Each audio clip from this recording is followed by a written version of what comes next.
नमस्कार, बहुत स्वागत है आपका। आप देख रहे लोकतंत्र, मैं हूं आपके साथ नेहा दुबे। विधानसभा और लोकसभा चुनाव के लिए सियासी शंखनाद हो चुका है। बीजेपी ने अगर पिछले दिनों राष्ट्रीय कार्यकारिणी में रणनीति पर मंथन किया तो कांग्रेस लगातार दौरा कर रोड शो कर रही है और ऐसे में दूसरे दल भी सियासी अखाड़े में कूद चुके हैं। अब बीजेपी ने डबल इंजन सरकार का नारा लगाते हुए कर्नाटक और महाराष्ट्र पर ध्यान केंद्रित किया है।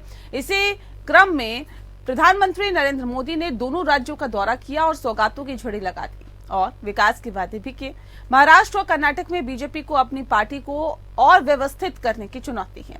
सीमा विवाद और कई मसले मुसीबत बन सकते हैं। शिवसेना और एनसीपी को भी महाराष्ट्र में हैंडल करना होगा और बीएमसी पर भी पैंठ बनानी होगी। इन सब के मद्देनजर मोदी का डबल इंजन का नारा मायने रखता है। रिपोर्ट देखें।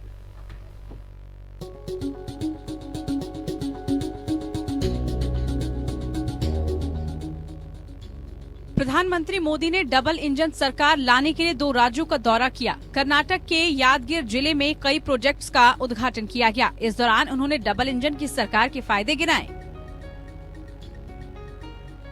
सूरत चेन्नई इकोनॉमिक कॉरिडोर का जो हिस्सा कर्नाटका में पड़ता है, उस पर भी आज काम शुरू हुआ है। इससे यादगीर, रायचूर और कलबुर्गी सहित इस पूरे क्षेत्र में ईज ऑफ लिविंग भी बढ़ेगी और यहां उद्यमों को, रोजगारों को भी बहुत बल मिलने वाला है। वहीं महाराष्ट्र पहुंचकर प्रधानमंत्री नरेंद्र मोदी ने मुंबई में लगभग 38,800 करोड़ रुपए की परियोजनाओं के उद्घाटन और शिलान्यास कार्यक्रम में हिस्सा लिया। इसके साथ ही उन्होंने मुंबई मेट्रो की 2 लाइनों का भी उद्घाटन किया। राज्य के अनेक शहर भारत की ग्रोथ को गति देने वाले हैं, इसलिए मुंबई को भविष्य के लिए भी तैयार करना ये डबल इंजन सरकार की प्राथमिकता है। हमारी ये प्रतिबद्धता मुंबई में मेट्रो नेटवर्क के विस्तार में भी दिखती है। 2014 तक मुंबई में सिर्फ 10-11 किलोमीटर तक मेट्रो चलती थी।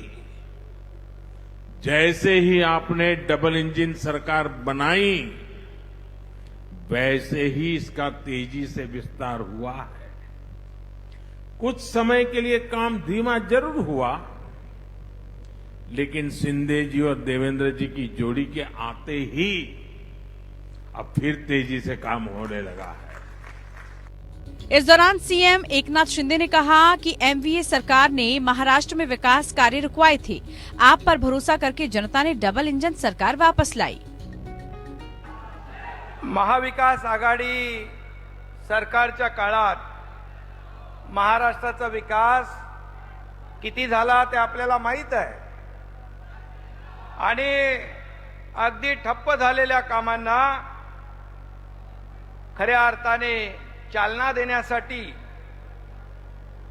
आणि जो काही लोकोपयोगी योजनांचा खऱ्या अर्थाने श्वास गुदमरला होता, त्यातून या राज्याची आणि जनतेची, मुंबईकरांची सुटका करण्याची संधी आम्हाला मिळाली। ते केवळ आदरणीय मोदी साहेबांसारख्या धाडसी नेत्यामुळे आणि नेतृत्वामुळे।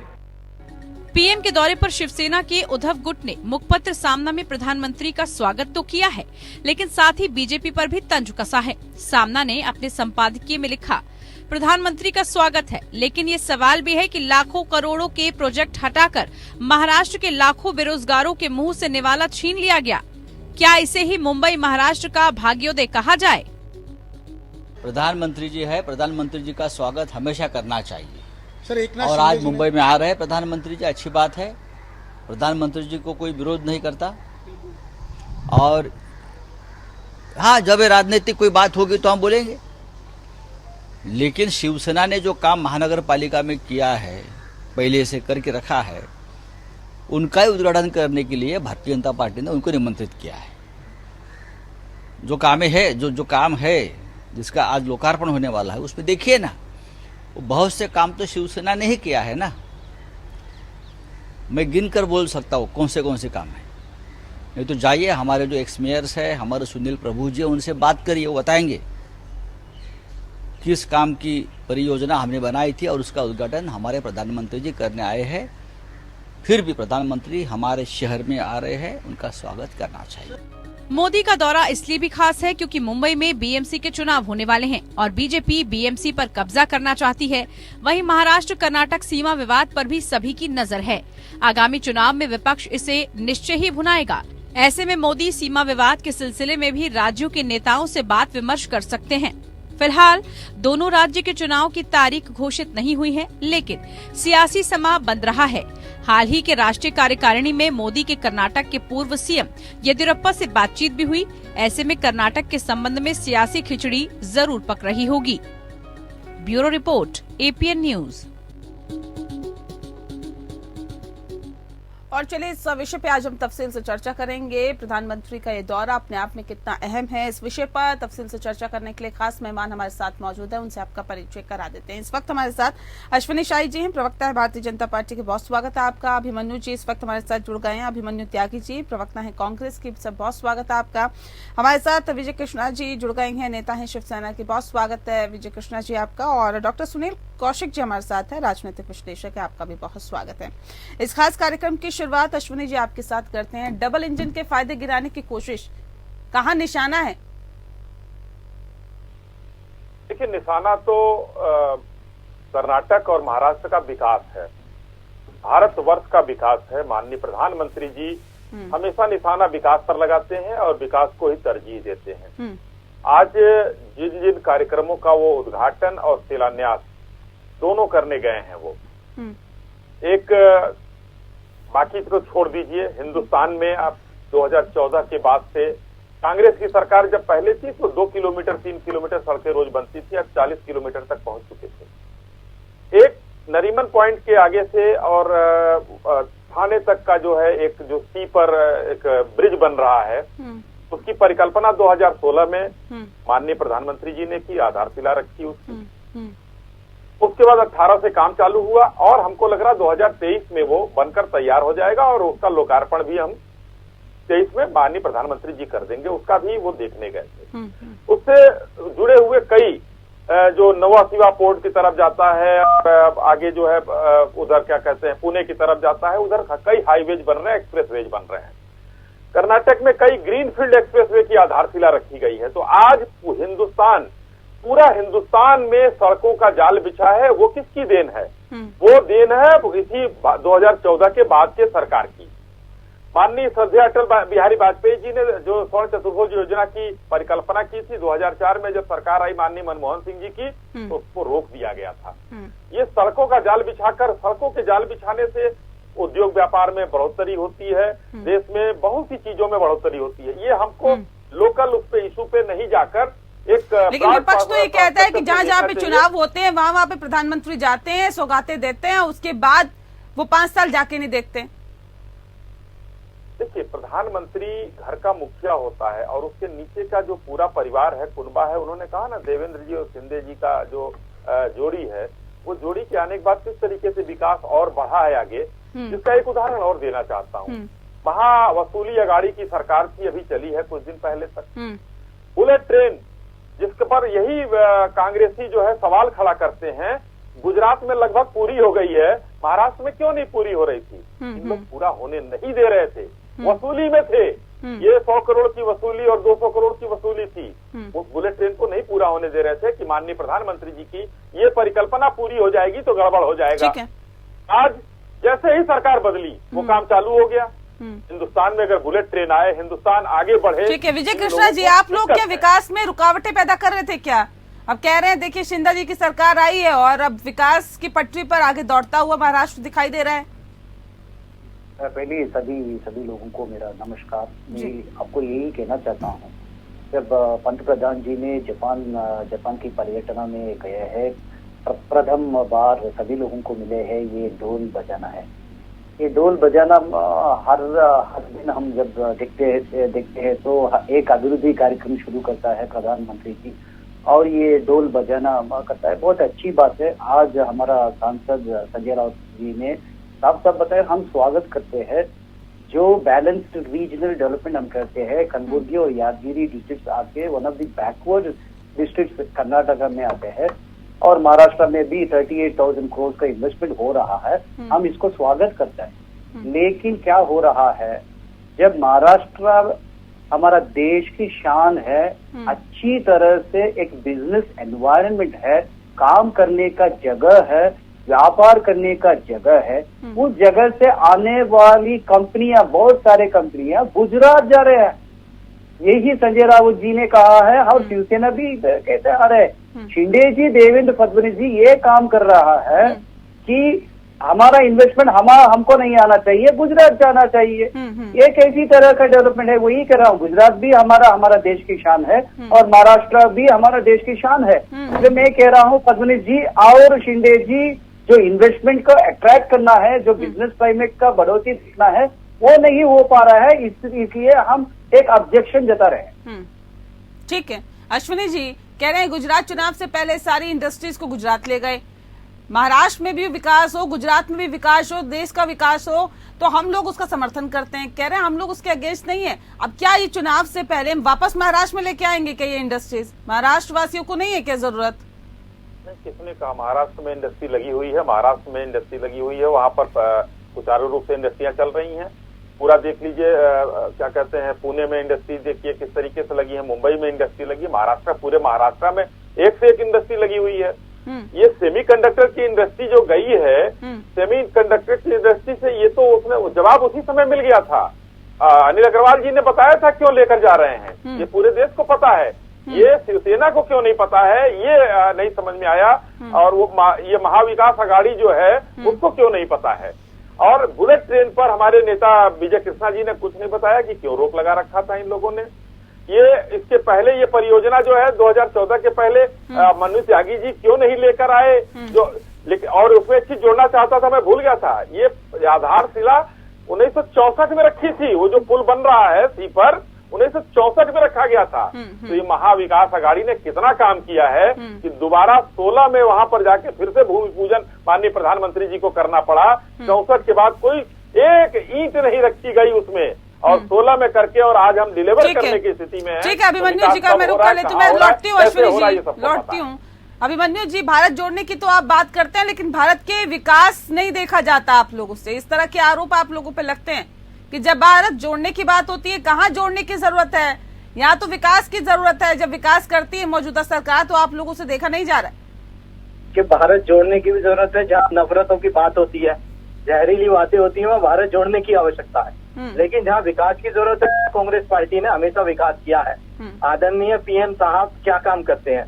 जहाँ चुनाव होता है वहाँ रेवड़ी बांटते हैं, लॉलीपॉप बांटते हैं, और सीजनल ये वाहवाही करते हैं, और सीजनल ये घोषणाएं करते हैं। जैसे चुनाव बीत जाता है तो पता लगता है जनता को ठगा गया है। स्पेशल पैकेज देने की बात करते हैं, कहीं कहते हैं एम्स दूंगा, कहीं कहते हैं कि एक ही बात ठगा जाएगा सर, दूसरी बात जनता थोड़ी ना मौका देगी। कहते हैं कि हाईवे आएगा, लेकिन ये सारे जो प्रोजेक्ट हैं ये सब कमर्शियल प्रोजेक्ट है, ये सब निजी लोगों के प्रोजेक्ट है, ये सरकारी प्रोजेक्ट नहीं है। आप देखें जिस तरह से रैपिड रेल आएगी, ये हाईवे आएंगे, इतना महंगा टोल, ये प्राइवेट सेक्टर की कंपनियां बैठी हुई हैं। अरे क्या विकास कर रहे हैं, जनता को क्या दे रहे हैं? दवाई अस्पताल में है नहीं, मेडिकल स्टोर से बाहर मरीज दवाई खरीदता है। महंगी बिजली हो चुकी है, महंगा पेट्रोल, महंगा डीजल, महंगा सीएनजी, महंगी पीएनजी, खाद महंगा। क्या दे रहे जनता को अश्विनी जी? कह रहे इतना बुरा हाल है देश में, लोग त्राहिमाम कर रहे हैं। आप लोग कह रहे हैं कि हम तो जितना विकास दे रहे हैं, सड़कें बिछा दी। इससे पहले सड़कों पे नहीं दौड़ते थे क्या? नहीं चलते थे आप लोग सड़कों पे? बताइए, बहुत शर्मनाक बात है। बताइए। बहुत शर्मनाक बात है त्यागी जी, और इसीलिए जो है उत्तर प्रदेश में 89 के बाद आप लोग आए नहीं। पहली चीज, 7 सीटों से 7% से 2% पर जनता आ गई। आपने समझाने की कोशिश की, समझा नहीं पाए 2019 में भी, 2014 में भी, और 2024 में भी समझा नहीं पाएंगे, क्योंकि जनता को ये पता है कि उनके साथ उनके दुख में कौन खड़ा है, उनके साथ कौन उनके विकास में खड़ा है। सबका साथ, सबका विकास और सबका विश्वास के साथ सबके प्रयास के वो लेकर कौन आ रहा है, ये उनको पता है। इसलिए कांग्रेस जो है नेपथ्य में चलती चली जा रही है। 2022 में 7 चुनाव हुए हैं, जिसमें 5 राज्य भारतीय जनता पार्टी के पास आए हैं नया जी, 1 राज्य कांग्रेस के पास आया है, वो भी हम 37,000 वोटों से सिर्फ हारे हैं, जहां हमको जनता ने नकारा नहीं है। टीएमसी के चुनाव हुए, ये लोग 0 हो गए। पश्चिम बंगाल के चुनाव में ये लोग 0 हो गए। और अभी आने वाले जो 9 राज्यों के चुनाव हैं, जिसमें 3 राज्य अभी जो होने वाले जो घोषित हो गए हैं, इन तीनों राज्यों में कांग्रेस दूर दूर तक कहीं नहीं दिखेगी। मेघालय में नहीं, वो वक्त बताएगा, लेकिन सुनील जी सौगातों से सत्ता तक पहुंचने का सफर कितना आसान हो सकता है? क्योंकि ये तो आरोप लग रहे हैं कि जहां जहां पर चुनाव होते हैं वहां पे रेवड़ियां बांटने जाते हैं प्रधानमंत्री। नहीं आज ये जरूरी भी है कि चुनाव के समय पर सौगात दी जाए। कोई समय तो आता है जनता के लिए, जब चुनाव का समय पर सौगात कोई दे रहा है तो अच्छी बात है, उसका स्वागत होना चाहिए। और प्रधानमंत्री को राजनीति करनी है, 2024 में फिर प्रधानमंत्री बनना है, तमाम प्रदेशों में सरकार लानी है, तो राजनीति क्यों नहीं करेंगे? ये तो सही बात है। क्या कांग्रेस सरकार ने ऐसा कभी नहीं किया? विपक्ष सवाल ये उठाता कि पिछली बार जिन प्रकरणों में प्रधानमंत्री मोदी जी ने शिलान्यास किया उनका उद्घाटन नहीं हो पाया, एक सूची जारी करे। चुनाव के समय पर यदि कोई सौगात दी जाती है और अगली बार जब प्रधानमंत्री वहां जाते हैं तो वो पूर्ण हो जाती है, तो इसका तो स्वागत होना चाहिए, कोई भी राज्य हो। और उत्तर प्रदेश की आप बात देखिए, जहां इन्वेस्टर की बात हो रही है, शिवसेना के साथी कह रहे थे कि साहब यहां से वहां जा रहा है। आप देखिए ना, उत्तर प्रदेश के तमाम कैबिनेट मंत्री, खुद मुख्यमंत्री जाकर के इन्वेस्टर इनवाइट कर रहे हैं तमाम प्रदेशों में। पश्चिम बंगाल तक भी वो घुमाए, महाराष्ट्र में भी वो गए। क्या उद्धव ठाकरे साहब निकले क्या महाराष्ट्र से बाहर इन्वेस्टर को बुलाने के लिए? या कौन सा कांग्रेस का मुख्यमंत्री इस समय आप देखिए, कौन सा मुख्यमंत्री गया है इन्वेस्टर को इन्वाइट करने के लिए? क्या कोई बड़े कार्यक्रम कांग्रेस की सरकारों ने किए होंगे तो मुझे बताएं, मुझे तो पता नहीं है कि शायद कहाँ किए हैं। और कंपटीशन हेल्थी, मतलब एक ऐसा कंपटीशन होना चाहिए जहां व्यापारी वर्ग को सुविधा मिले। यदि गुजरात जा रहे हैं तो निश्चित तौर से महाराष्ट्र से गुजरात में कोई सुविधा अलग से दी जा रही हो, और हर व्यापारी अपना व्यापार करना चाहता है। सबसे मूल प्रकरण आता है सुरक्षा का। यदि व्यापारियों को सुरक्षा मिलती है तो निश्चित तौर से वहां वो जाके इन्वेस्ट करता है। तमाम टैक्सेज है। उत्तर प्रदेश की सरकार ने 80 विभागों को एक मंच पर ला दिया, एक ही जगह से एनओसी मिलती है। और ये सभी सरकारों का दायित्व बनता है कि इसी तरीके से जो बीजेपी की सरकार कर रही है, केंद्र सरकार कर रही है, उसी रास्ते पर चले और उससे अच्छा, उससे बेहतर करके और दिखाएं, जिससे इन्वेस्टर वहां पहुंचे। ठीक है, मैं लौटती हूँ विजय जी से जवाब ले लेती हूँ मैं इस पे, पहले फिर लौटती हूँ मैं आपके पास। विजय जी जवाब दीजिए। कह रहे हैं भारतीय जनता पार्टी के मुख्यमंत्री तमाम जगह जा रहे हैं अपने, और मंत्री भी जा रहे हैं। अभी हाल ही में मुख्यमंत्री भी मुंबई में गए थे, उसके बाद कई जगहों का दौरा और है उनका। लेकिन अब सवाल इस बात को लेकर है, कह रहे हैं कहाँ आप उद्धव ठाकरे गए थे, इनवाइट करने कहीं गए थे क्या? आइए हमारे यहाँ पे इंडस्ट्री लगाइए, लोगों को रोजगार दीजिए। थोड़ा मेरा सह प्रवक्ता को यही विज्ञापन करना चाहता हूँ कि आप थोड़ा हिस्ट्री पढ़िए। जब पक्ष प्रमुख उद्धव ठाकरे जी ने मुख्यमंत्री बने हैं तब कोरोना वैश्विक महामारी आया था। अब बोल रहे हैं उद्धव ठाकरे जी क्यों बाहर गए हैं?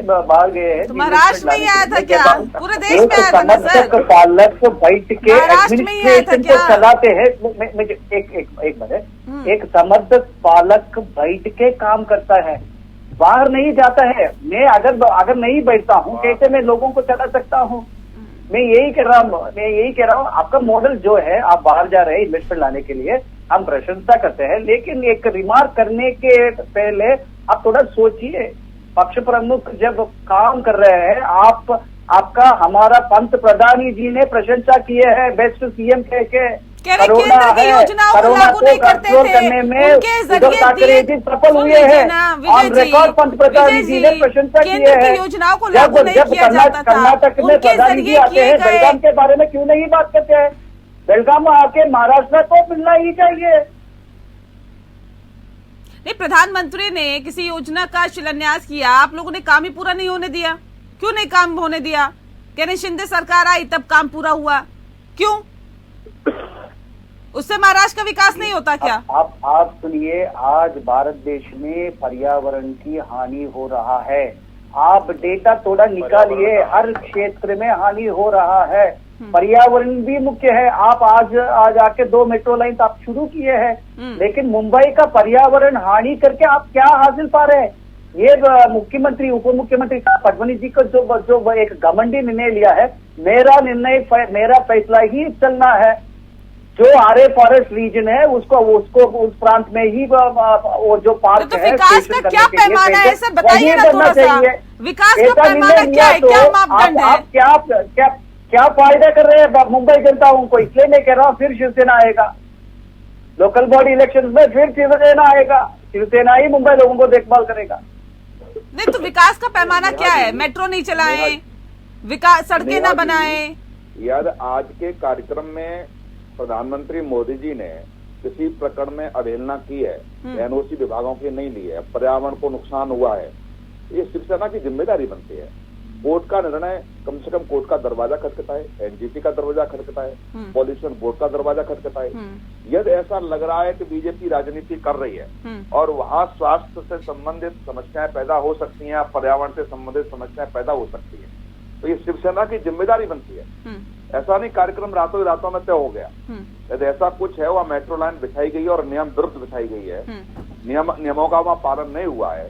विजय जी, जल्दी से जवाब दे दीजिए। जिस बात का जिक्र कर रहे थे, आप कह रहे हैं कि देखिए पर्यावरण को नुकसान हो रहा है, सरकार अगर विकास कर रही है तो इससे भी नुकसान हो रहा है। पहली बात तो विकास का पैमाना क्या है, शिवसेना की नजर में विकास क्या होता है? और दूसरी बात ये कि अगर आप कहते हैं कि पर्यावरण को नुकसान हुआ तो उसके लिए आप लोगों ने क्या किया? आप देखिए, हम मेट्रो प्रोजेक्ट के विरोध नहीं है, हमने उसको सहमति दी है, लेकिन एक एग्जेम्पशन ही मांगा है कि आरे फॉरेस्ट जो रीजन है, जो वहाँ कहा जाता है कि मुंबई का वो एक लंग है, एक ग्रीन एरिया है, उस ग्रीन एरिया में निकाल के और एक एरिया हम ढूंढ सकते हैं। हम अगर डेवलपमेंट करना है तो इंडिया में सस्टेन डेवलपमेंट करना है, हम अगले जनरेशन को रिसोर्सेस भी देना है। आज जोशी मठ में क्या हो रहा है? जोशी मठ आके पाताल जा रही है। पाताल क्यों जा रही है? क्योंकि आप टनल प्रोजेक्ट शुरू कर रहे हैं। अब मैं कह रहा हूँ आप कीजिए, लेकिन never do it in haste. Haste makes waste. आप कहते हैं कि आपकी सरकार भी करना चाहते हैं, लेकिन आपकी सरकार में प्रस्ताव पारित हुआ था सर। आपको उदाहरण देता, आप गूगल कीजिए, जो इको सेंसिटिव जोन है, पुलिकाट जोन है तमिलनाडु में, और कोल्लेरू लेक है, सभी के सभी सीधा सा सवाल का जवाब दीजिए। नहीं, हो रहा है। आपने उसके लिए क्या किया? आपको लग रहा है पर्यावरण को नुकसान हो रहा है, आपने उसके लिए क्या किया? उन्होंने वहाँ पॉपुलेशन देखी है, वहाँ मेट्रो की कितनी आवश्यकता है, वहाँ मेट्रो की आवश्यकता है, मेट्रो की मांग हुई है वहाँ पे, और किसी भी संगठन ने, एनजीओ ने क्या विरोध किया उसका? आज का डिबेट में आप देखिए, क्या इको सेंसिटिव जोन की जरूरत है या नहीं है? रामसार साइड की जरूरत है या नहीं, आप बोलिए। नहीं, आपको लगता है जरूरत है? मेरा सीधा सा सवाल है सर, इसके लिए विरोध जताइए ना। क्या है, क्यों घोषित किया है? हर नेशनल बॉडी को आनंद हो रहा है, पर्यावरण हानि हो रहा है, हम समझ रहे हैं, हमको सस्टेनेबल डेवलपमेंट चाहिए। सुन लीजिए ना आप, अब राजनीतिक बातें मत करिए। आप ये करिए कि वास्तव में यह खिलवाड़ हुआ है वहाँ स्वास्थ्य के साथ, तो मुझे लगता है कोई ना कोई एनजीओ सामने आता, पब्लिक सामने आती है। फिर भी मैं कहता हूँ नहीं आए हैं, तो विपक्ष में होने के नाते आपकी जिम्मेदारी बनती है कि उस प्रोजेक्ट को हर हालत में रुकवाते हैं। गुजरात में डैम की सपोर्ट आई है, आपको मालूम है मेधा पाटकर जी ने क्या किया है? हम नक्सल को सपोर्ट नहीं करते हैं, लेकिन जब आप ये काम करते हैं थोड़ा सोच के करना है। आपका मुंह में अश्विनी जी सोच समझ के काम नहीं करते क्या? अरे विजय जी कह रहे काम करते हैं, विकास करते हैं, विकास के हम विरोधी नहीं है, लेकिन सोच समझ के काम नहीं करते हैं। जिस प्रोग्राम को मोदी जी ने आज किया है, उसकी डीपीआर पता है कब बनी है? इनकी सरकार की डीपीआर तब तैयार हुई उसकी, और कह रहे हैं कि वहाँ प्रदूषण पे खेला जा रहा है। हम क्यों डराते हैं पंतप्रधान जी से? क्या सर युद्ध भेड़ी क्या है सर? ठीक है, अश्विनी जी को सुन लेते हैं। हम वोट डालेंगे क्यों? युद्ध भेड़ी क्यों है? ढोल क्यों बजाते हैं? पंतप्रधान जी हमको क्यों डराते हैं? हम डरने वाले नहीं है, अरे युद्ध नहीं है। ठीक है, सोच समझ के काम नहीं करते हैं क्या? यहाँ पर वाक युद्ध है। आप हर बात को कंडम करेंगे जो माननीय प्रधानमंत्री जी करेंगे, माननीय शिंदे साहब करेंगे तो आप कंडम करेंगे, क्योंकि आप लोगों ने कुछ किया नहीं, वसूली किया। बीजेपी प्रवक्ता जी देखिए, गुजरात की बात, आपका तेलंगाना अध्यक्ष बंटी संजय का बेटा रविजन किया है महिंद्रा यूनिवर्सिटी में, और तेजस्वी सूर्या की बीजेपी साउथ बेंगलुरु एमपी ने विमानयान में डोर ओपन किया है, इमरजेंसी डोर। जब रविंद्र गायकवाड़ जी का मुद्दा आया है, पूरा देश चाल लाके शिवसेना को बैड नेम लाने की कोशिश किया है। आज तेजस्वी सूर्या ने इतना गंदगी काम किया है, इमरजेंसी फ्लाइट डोर ओपन किया है, इस पर चर्चा नहीं है। आप हमको उपदेश करने का कोशिश मत कीजिए, हमारा पास ही बहुत सारे तेजस्वी सूर्या ने किया है, यहाँ में कोई चर्चा कोई साक्ष्य है आपके पास? मिल गई आपको सूचना कहाँ से मिल गई? कोई मैं पूछ रहा हूँ, साक्ष्य कोई है आपके पास? तेजस्वी सूर्या मैं ये कह रहा हूँ, तेजस्वी ये कह रहे हैं मीडिया में चर्चा नहीं हुई, तो मीडिया में चर्चा नहीं हुई। फ्लाइट में चेन्नई से तिरुचिरापल्ली ये 1 महीने भाई उसमें और भी यात्री थे। ये वार्ता सप्रेस किया गया है, पूरा वार्ता बाहर आना चाहिए, सभी लोगों एक ही तरह से देखना है। नहीं, किसने किया है उस पर चर्चा हो रही है। पहले आप अपने महाराष्ट्र को देखिए, शिवसेना को देखिए। देखिए, नेहा जी का सवाल था कि हम लोग तैयारी नहीं करते। हम लोग देखिए तैयारी करते। मैंने आपको सारी परियोजनाओं के बारे में बताया। दिल्ली से मुंबई जो एक नया वो बन रहा है, रोड बन रहा है, वैसा रोड हिंदुस्तान में कहीं नहीं लोग रजौरी में मार गए हैं। देखिए, पूरा देश घूम ले रहे हैं, आतंकी में, और जब हम लोग देश पर पहुंच रहे थे, महाराष्ट्र पहुंच जा रहे हैं। बात में रोते नहीं रहे, वो मेरा प्रश्न है, क्यों नहीं रोते हैं? हिंदुओं के लिए कोई बात नहीं उठाते हैं पंत प्रधान जी। आप बताइए रजौरी में क्यों लोगों को अच्छा हो रहे हैं, हिंदुओं के अच्छा हो रहे हैं? पालघर का मामला किसके वक्त में हुआ था? बात करते हैं, छोड़ दीजिए ना सर, हिंदू मुस्लिम अभी छोड़ दीजिए, हम मुद्दे पे बात कर रहे हैं, मुद्दे पे रहिए, नहीं तो बहुत सारी चीजें निकलेगी। अश्विनी जी। जी, तो देखिए, आज नेहा जी, हिंदुस्तान को एक विकास की आवश्यकता है, जो विकास, चतुर्दिक विकास माननीय प्रधानमंत्री जी एक अच्छे विजन के साथ कर रहे हैं। और उसमें मैं एक उदाहरण और देता हूं। गडकरी साहब गए झारखंड में हमारी सरकार नहीं है, वहां के मुख्यमंत्री, एक कांग्रेस की सरकार है और वहां की सरकार है, वहां के मुख्यमंत्री से माननीय हेमंत सोरेन जी से उन्होंने पूछा, आप हमको जमीन दीजिए, पैसे की कमी हमारे पास नहीं है, जहां से कहेंगे वो सड़क मैं बनाऊंगा आपको। इस तरीके से हम विकास करते हैं, इस तरीके से नहीं करते हैं कि हम कहीं पर काम हो रहा और सीमा विवाद क्यों नहीं सुलझ पा रहा सर? ये कर्नाटक और महाराष्ट्र के बीच जो सीमा विवाद है, ये क्यों नहीं सुलझ पा रहा है? यहाँ तो सरकारें भी आपकी है, सब चीजें आपकी है, चाहे तो आराम से बैठ के समस्याओं के समाधान की तरफ आगे बढ़ सकते हैं। ये क्या गले की फांस बनता जा रहा है क्या आप लोगों के? नहीं, ऐसा कुछ नहीं है। देखिए, ऐसी ही एक सीमा की बात थी असम में भी, सुलझा या नहीं सुलझा? सर, असम में भी सुलझा, उत्तर प्रदेश उत्तराखंड के बीच भी सुलझा, सब जगह सुलझ रहा है, यहाँ पे क्या दिक्कत है? सुलझेगा, समय लगेगा। देखिए, कोई चीज जब कहीं पर एक आपका हाथ कटेगा तो ड्रेसिंग तभी करेंगी आप, ऐसे नहीं जाके ड्रेसिंग कर लेंगी।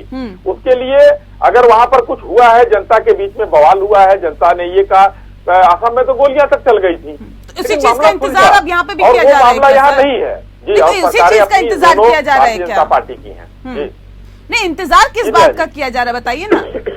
नहीं, इंतजार नहीं किया जा रहा है। और आपको क्या लग रहा है नेहा जी कि उस पर काम नहीं चल रहा है? उस पर काम भी चल रहा है, और आपको बहुत जल्दी जब समाधान हो जाएगा तो नेहा जी आप ही बताएंगी कि यहाँ पर समाधान हो गया। हम लोग समस्या पर बात नहीं करते, बताएंगे तो हम, लेकिन अभी ये भी बता रहे हैं कि समस्या का समाधान नहीं हो पा रहा है। आप लोगों की सरकार है, लेकिन उसके बावजूद भी नहीं हो पा रहा है। और ये प्रधानमंत्री के दौरे से भी हमें उम्मीद थी, लोगों को भी उम्मीद थी कि शायद कुछ हद तक चीजें बेहतर होगी, लेकिन अभिमन्यु जी, प्रधानमंत्री जी का जो दौरा था वो विकास का दौरा था। प्रधानमंत्री जी का दौरा था वो जो अपने किए हुए कामों का उद्घाटन करने का दौरा था, कुछ नए कामों के शिलान्यास का दौरा था। ये दो राज्यों में, जैसे अभी विजय जी ने ही कहा, मैंने नहीं कहा, कुलबर्गी वगैरह कैसा जिला है, वहाँ किसानों के लिए क्या क्या योजनाएं आई हैं। तो ये दौरा विकास के लिए था, और ये आज से नहीं है। हर राज्यों में चुनाव से पहले जब आदमी जाता है तो जो चीजें हम करते हैं, माननीय प्रधानमंत्री जी अकेले ऐसे प्रधानमंत्री हैं जिन्होंने जिस चीज का शिलान्यास किया उसका उद्घाटन भी किया है। आज आपको मैं 3-4 बातें बताना चाहूंगा नेहा जी, 1 मिनट का समय लूंगा जल्दी से। उत्तर प्रदेश में राम मंदिर की बात करिए, हमारे एजेंडे में था। आज पर्यटन का आइकॉन बन जाएगा। 2-3 साल जैसे उद्घाटन हुआ। आपको एक बात बताने में बड़ा हर्ष है कि काशी विश्वनाथ का मंदिर कॉरिडोर जब बनने में बहुत लोगों ने विरोध किया था, ऐसा नहीं वैसे ताजमहल से ज्यादा पर्यटक वहां आए हैं, विदेशी मुद्रा हिंदुस्तान को मिली है।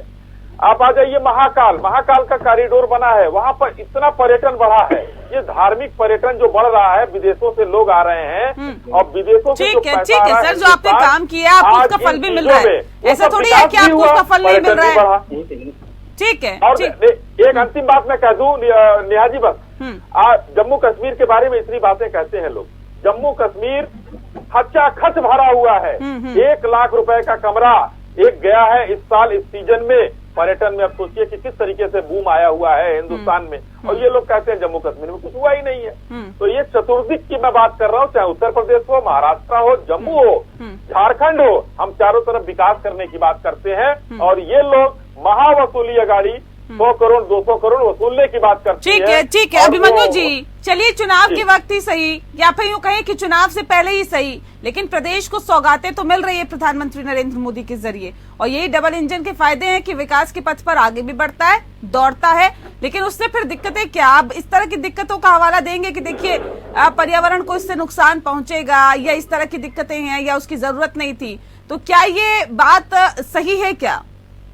देखिए, ऑक्सफैम इंडिया का आंकड़ा आया है, 1% लोगों के पास 40% संपत्ति देश की है, और जो 50% देश का नागरिक है उसके पास महज 3% संपत्ति है देश की। जब कांग्रेस पार्टी की सरकार थी, मनमोहन सिंह जी प्रधानमंत्री थे, तो 23 करोड़ लोगों को गरीबी रेखा से ऊपर ले जाने का काम कांग्रेस पार्टियों ने नई नई नीतियां लागू करके किया। लेकिन आदरणीय प्रधानमंत्री मोदी जी के कार्यकाल में वो लोग सब गरीबी रेखा के नीचे पहुंच गए, और खुद आदरणीय पीएम साहब कहते हैं कि 85 करोड़ लोगों को मुफ्त राशन हम देते हैं।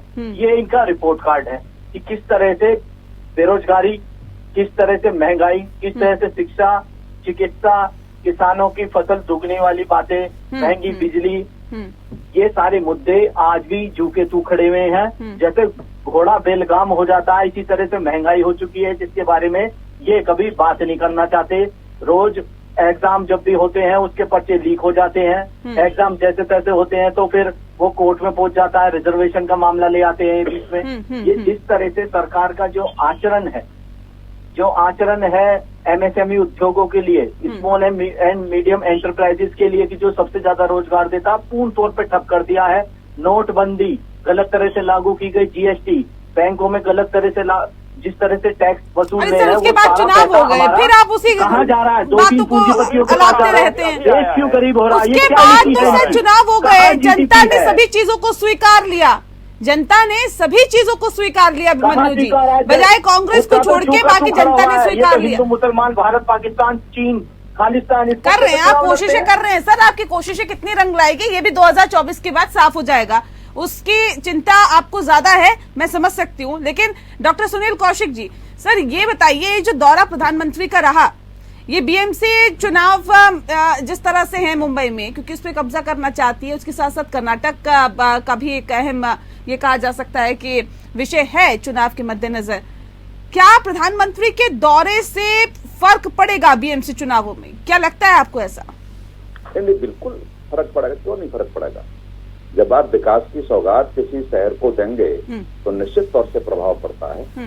और उसके बाद आप देखेंगे कि चुनाव आयोग क्या इनके यहाँ रेट है, चुनाव आयोग निर्णय क्या लेगा। इस बार के इलेक्शन और पिछली बार के इलेक्शन में बहुत अंतर आएगा। पिछली बार के इलेक्शन में भाजपा 2 नंबर पे थी, शिवसेना 1 नंबर पे थी। अब शिवसेना में जो टूट हुई है उसका प्रभाव डीएमसी इलेक्शन पर निश्चित तौर से लेकिन सर सवाल इस बात को लेकर भी है ना सुनील जी, कि हर चुनावों में प्रधानमंत्री आ गए, हर चुनाव में प्रधानमंत्री आ गए। सर बाकी नेता भी तो हैं, लेकिन हर बीएमसी चुनाव में भी अगर प्रधानमंत्री जाएंगे, नहीं प्रधान तो ठीक है सर, वो देश के प्रधानमंत्री है, सिर्फ आपके ही नहीं। देखो समझना पड़ेगा, जब इंदिरा गांधी जी उस समय हुआ करती थी तो इंदिरा गांधी जी भी एक आइकॉन थी कांग्रेस, और हर जगह मांग उनकी होती थी। और प्रधानमंत्री मोदी इतनी मेहनत कर रहे हैं जो तारीफ के काबिल है। तो सुबह कर्नाटक में होते हैं, शाम को महाराष्ट्र में होते हैं, कभी कभी हमने देखा है कि एक दिन में 5-5 राज्यों के दौरे उन्होंने किए।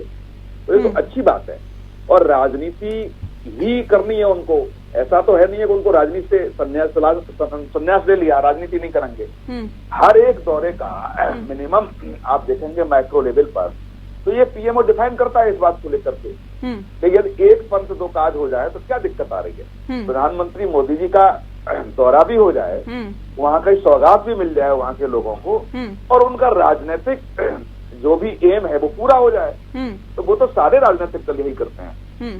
दूसरी बात आप देखिए कि जो भी महाराष्ट्र में इस समय हुआ चुनावी राजनीतिक समीकरण को लेकर के, मैं कह रहा हूँ वो एक परीक्षा होगी टीएमसी के चुनाव, और ये शिवसेना भी सक्रिय है, दूसरा गुट भी सक्रिय है। बहुत सारे लोग जो उद्धव ठाकरे के साथ थे वो वर्तमान मुख्यमंत्री के साथ आ गए हैं। तो ये चुनाव जो बीजेपी की रणनीति जो रही है कूटनीतिक तरीके से, जो आरोप भी लगते रहे, जहां विधायकों को ले जाकर के विधायकों को ठहराया गया, सिर्फ सरकार बनती है, सारी भूमिका के बीच बीजेपी थी। बीएमसी चुनाव कितना मायने रखता है आप लोगों के लिए, क्योंकि जो हालात बने उसके बाद ये जो चुनाव है जाहिर तौर पे बहुत अहमियत आप लोगों के लिए रखता होगा, और ये भी स्पष्ट करने के लिए कि देखिए हम असली शिवसेना है, या फिर लोग हमें कितना पसंद करते हैं, या फिर तमाम जो आप आरोप भारतीय जनता पार्टी पर लगाते रहे, 50 खोके एकदम ओके, ये तमाम जो नारे आप लोग लगाते रहे, आरोप लगाते रहे, उन तमाम चीजों पर ये जो चुनाव है वो कितना भारी पड़ने वाला है दूसरी पार्टियों पर, या फिर आप लोगों के जो जीत है उसको लेके आप कितने आश्वस्त हैं? हमें बहुत पूर्ण विश्वास है। कारण ये कि हम यही कह रहे हैं, हम किसी पार्टी को तोड़ के सत्ता में कभी नहीं आए हैं। आप देखिए कर्नाटक में बीजेपी ने कांग्रेस एमएलए को लाद के वहां सरकार बनाई। ऐसा ही जी माननीय ज्योतिरादित्य सिंधिया जी को वैमानिक मंत्री शाखा दिखाकर मध्य प्रदेश में सत्ता पाई। ऐसे ही महाराष्ट्र में जो लोग ईडी से भाई रख के, ईडी का भाई रख के शिवसेना को तोड़ा है। लेकिन हम कह रहे हैं जो शिवसैनिक है, हम जैसा आम आदमी शिवसैनिक है, हम पक्ष प्रमुख उद्धव ठाकरे जी के साथ ही है। जो शिवसेना है, जो हमारा जो शिवसेना है वो वही असली शिवसेना है। हम लोगों के पास जाएंगे और बहुमत लेंगे, लेकिन दूसरे पार्टियों को तोड़ के सत्ता में आके ये जो बालक लोग कहते हैं ना, सिंपल टर्म, इसको कहते हैं चीटिंग है। जो राजनीति में जो प्रजातंत्र के व्यवस्था के बारे में हर विषय पर, हर मुद्दे पर प्रधानी जी बात करते हैं, स्वच्छ भारत के बारे में बात करते हैं, लेकिन ये बैक रूट से जो आप सत्ता में आकर भी अगर आप लोगों को फेस करना चाहते हैं, वो आपके दायित्व है। लेकिन भगत सिंह का कोश्यारी जी ने क्या कहा है आपको मालूम है, पाटिल जी ने क्या कहा है, बाबा साहब अम्बेडकर जी के बारे में और पुरी जी के बारे में क्या कहा है, भिक्षाटन करते हैं। ये सब बहुत कंट्रोवर्सी चल रहा है महाराष्ट्र में। ग्राउंड रियलिटी बदल रहा है। हम आएंगे, वापस आएंगे। कह रहे जहाँ सरकार नहीं बनती वहाँ चीटिंग करके सरकार बनाते हैं आप लोग सत्ता का दुरुपयोग करते हैं। ये आदतें हमारे अंदर नहीं है, और इस चुनाव में ये भी स्पष्ट हो जाएगा कि जनता आपको नहीं, हमें पसंद करती है। नेहा जी, एक फिल्म हमने देखा था, उसमें जो है विलन को जब लास्ट में पुलिस वाले घेर लेते हैं तो कहता है ये तो चीटिंग है, मैं तो सुबह मंत्री बनने वाला था, तुम लोगों ने सुरक्षा नहीं दिया, हमको मारने आ गए। नहीं, विलन से तात्पर्य क्या है? विलन से तात्पर्य ये है कि जो प्रदेश के विकास में बाधक हो, जिसको प्रदेश के विकास से मतलब नहीं हो, जिसको अपनी पार्टी को असली शिवसेना बताना हो, जिसको ये कहना पड़े कि नहीं मैं ही हूँ।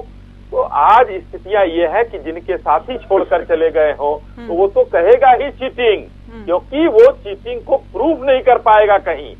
एक कोई भी अगर एक ये दिखा दे, मैं चैलेंज करता हूँ विजय कृष्णा जी को, एक उदाहरण दे दे तथ्यों के साथ, तो मैं मान जाऊंगा कि इनके साथ चीटिंग हुई है। अरे भाई, पिताजी ने जो मेहनत की, जो बाला साहब ठाकरे साहब श्रद्धेय जो अभी विजय कृष्णा जी के पीछे चमक रहे हैं, जो दिव्यमान हो रहे हैं, उनके नाम पर सोने का चम्मच लेकर पैदा हुए उद्धव ठाकरे जी सत्ता पा गए, यही बहुत है। भारतीय जनता पार्टी बड़ा भाई होने के बावजूद उनके साथ रही।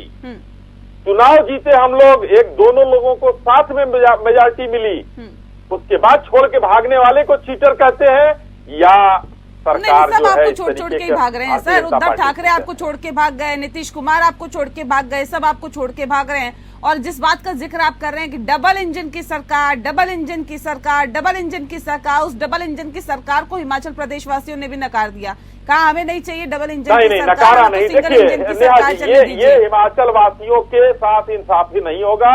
हम सलाम करते हैं उन लोगों को, मात्र 37,000 वोटों से हम चुनाव हारे हैं, वरना हम चुनाव नहीं हारे थे।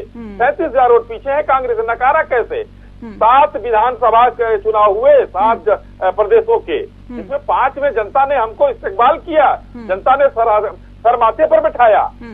लोकतंत्र है, 2 राज्यों में दूसरे को दिया। ठीक है सर, अपने आप को संतुष्टि देने के लिए ये ख्याल भी अच्छा है, ये भी कहा जा सकता है जिस हिसाब से आप कह रहे हैं कि देखिए हम तो इतने ही वोटों से हारे हैं, लेकिन हार तो गए, सत्ता तो आपके हाथ से फिसल गई।